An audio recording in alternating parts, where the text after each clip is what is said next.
देखिए पार्ट 5 में प्रश्नावली 2.5 चल रहा है।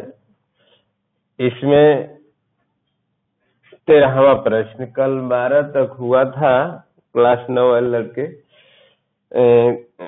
13वां शुरू करना है। प्रश्न आपका है, यदि x plus y plus z बराबर 0 तो दिखाइए x cube plus y cube plus z cube बराबर 3xy। ये आपको सिद्ध करना है 13वें क्वेश्चन में। यहाँ ध्यान दीजिएगा, x plus y plus z बराबर 0, इससे हम x प्लस वाई पक्षांतर कर देंगे, प्लस जेड उधर जाएगा माइनस जेड। अब दोनों पक्षों का घन करने पर, घन का मतलब क्यू 3 घात, तो दोनों ओर का घन कर दिया जाएगा। यहाँ सर्व समीकरण लागू हो गई, a प्लस बी होल घन। a प्लस बी होल घन का सर्व समीकरण a cube plus b cube plus 3ab, a plus b और माइनस जेड क्यूब का घन करेंगे तो माइनस जेड क्यूब।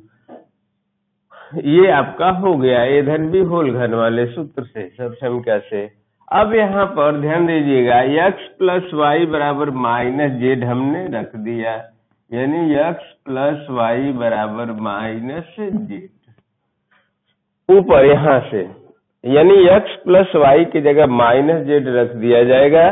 तो यह आपका हो गया, ये मल्टीप्लाई गुणा करेंगे तो -3xyz बराबर माइनस जेड क्यू।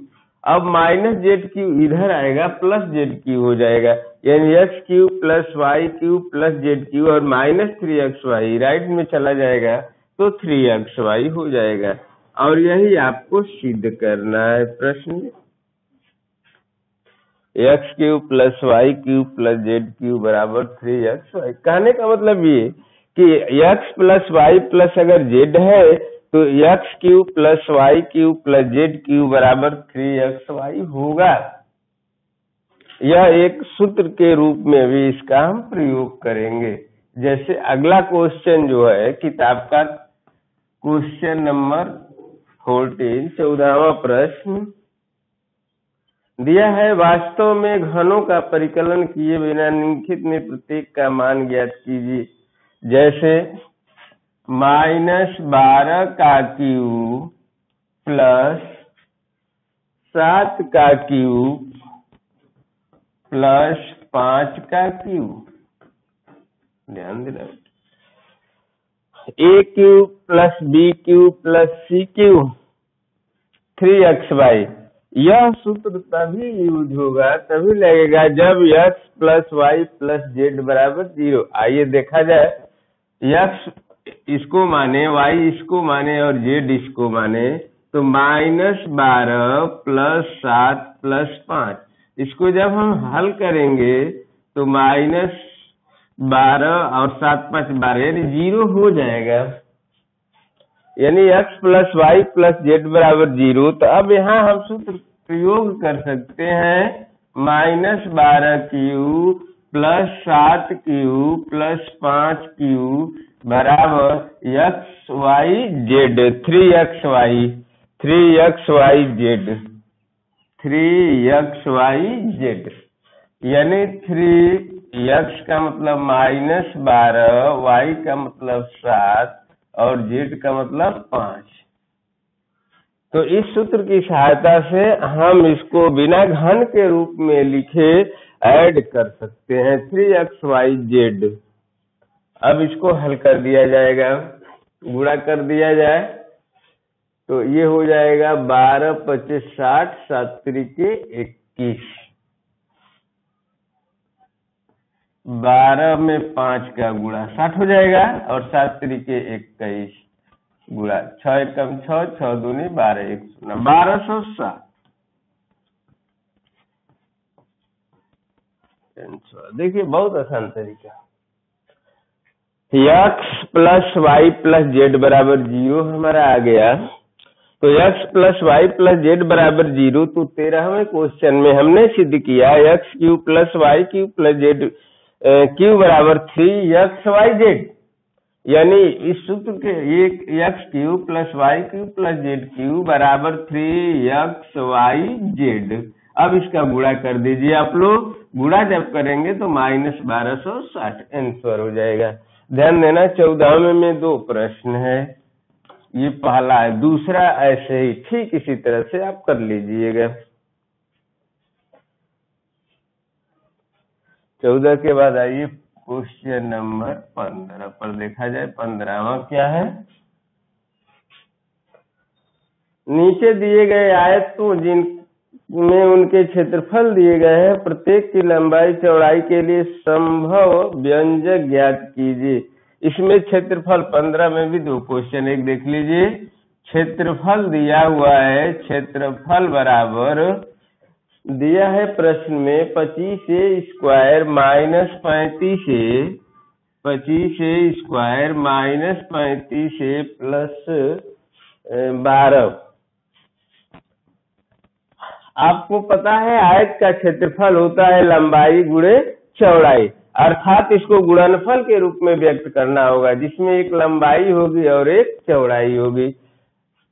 तो इसको उस रूप में व्यक्त करने के लिए इसका फैक्टर मध्य पद 2 भागों में डिवाइड करके गुणनखंड प्राप्त करना पड़ेगा। तो आप गुणनखंड करने के लिए आपको बताया गया होगा कि इसका और इसका गुणा कर लेते हैं और मध्य पद 2 भागों में इस प्रकार बांटते हैं कि गुणा करने पर इसके गुणनफल के बराबर हो और जोड़ने अथवा घटाने पर 35 आ जाए।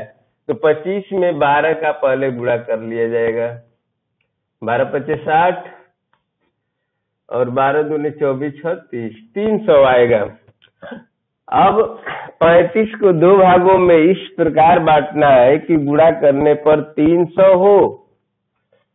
तो इसका तरीका है, अगर आपको नहीं समझ में आता है तो 300 का खंड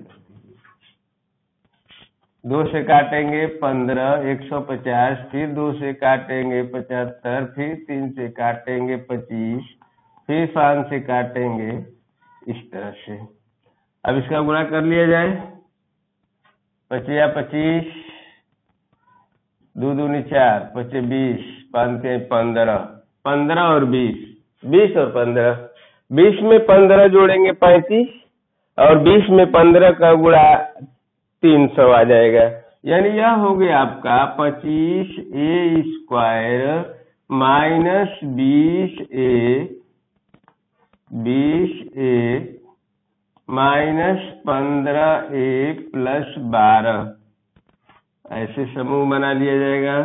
इन दोनों में कॉमन 5a 25, 5a 5 चौके 20, इसमें 3 कॉमन हो जाएगा, 3 पचे 15, 3 चौके 12, पुनः common 5a minus 4, 5a minus 3।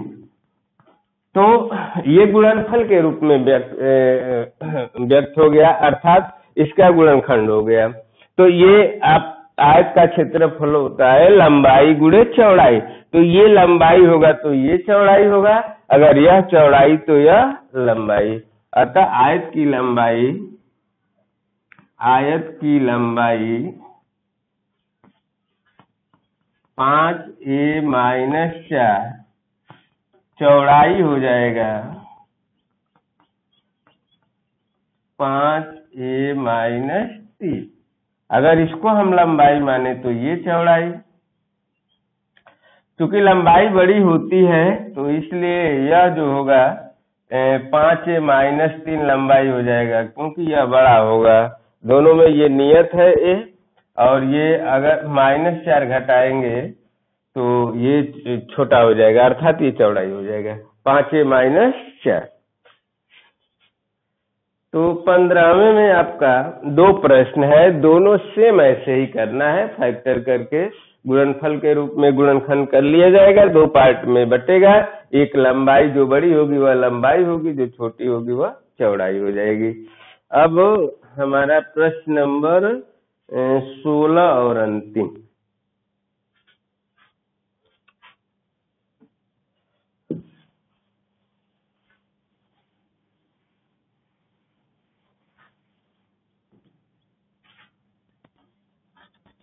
प्रश्न नंबर 16वां। 16वां देखा जाए क्या है। घनाभुज जिनके आयतन नीचे दिए गए हैं, विमाओं के लिए संभव व्यंजक क्या है। 16 का पहला आयतन दिया है 3x² ऋण 12x। आयतन 3x² ऋण 12x। तो आयतन बराबर होता है घनाभ का आयतन लंबाई गुणे चौड़ाई गुणे ऊंचाई।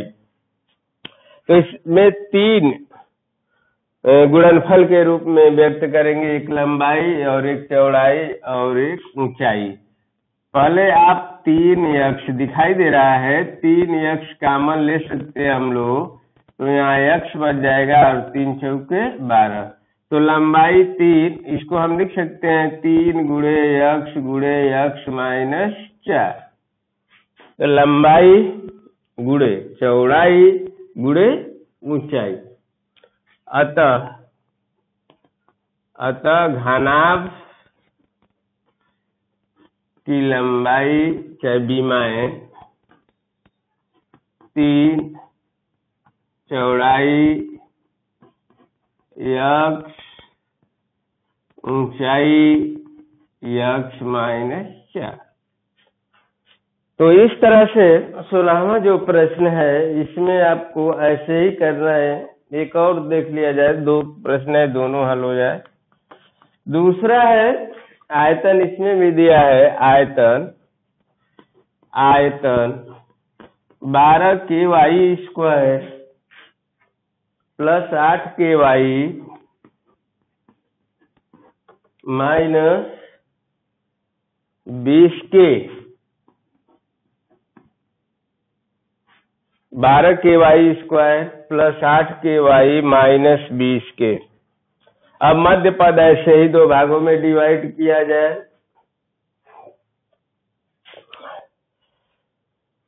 12 दूनी 24, 240 गुणा करेंगे तो 12 दूनी 24 यानी 240। तो मध्य पद 8 को 2 भागों में, तो 20 में से 12 गया 8, ऐसे ही हो जाएगा 12ky² plus 20ky minus 12ky minus 20k। ध्यान दीजिए 20ky और माइनस 12ky घटाएंगे तो प्लस 8ky हो जाएगा, और गुणा करेंगे तो 240 भी हो जाएगा, इसके और इसके गुणनफल के बराबर भी होगा। अब जोड़ा ऐसे, इससे पहले लंबाई गुणे चौड़ाई गुणे ऊंचाई भी हमको करना है। के शुरू में भी हम कॉमन ले सकते हैं, ध्यान दें तीनों में के है, तो एक बीमा इसकी मिल जाएगी। ऐसे ही के आप कॉमन ले लीजिए, इसको छोड़िए बाद में देख लिया जाएगा। के कॉमन या 4k भी हो जाएगा। 4k अगर कॉमन लिया जाए तो ये 4 3 12 3y² प्लस 4 दूनी 8 2y और 4 5 20, ऐसे भी आप कर सकते हैं, कोई दिक्कत नहीं। अब मध्य पद यहाँ भी बढ़ सकता है, 5 3 15 3y² plus 5y minus 3y घटाएंगे तो 2y और 5 3 15y² भी हो जाएगा, ऐसे भी कर सकते। 4 के समूह बना लिया जाए, इन दोनों में कॉमन y 3y प्लस 5 और ये कोई कॉमन नहीं तो 1 लिया जाता है 3y प्लस 5। ये हो गया 4 के 3y प्लस 5y माइनस, तो लंबाई गुणे चौड़ाई गुणे ऊंचाई। अतः घनाभ की लंबाई 4 की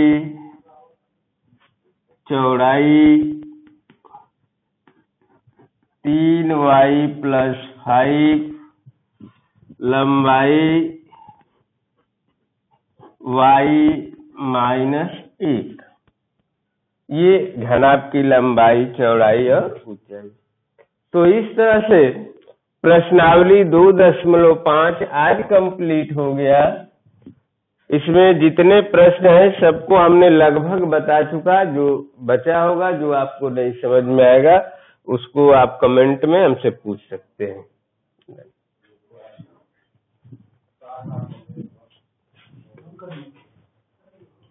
कर दो।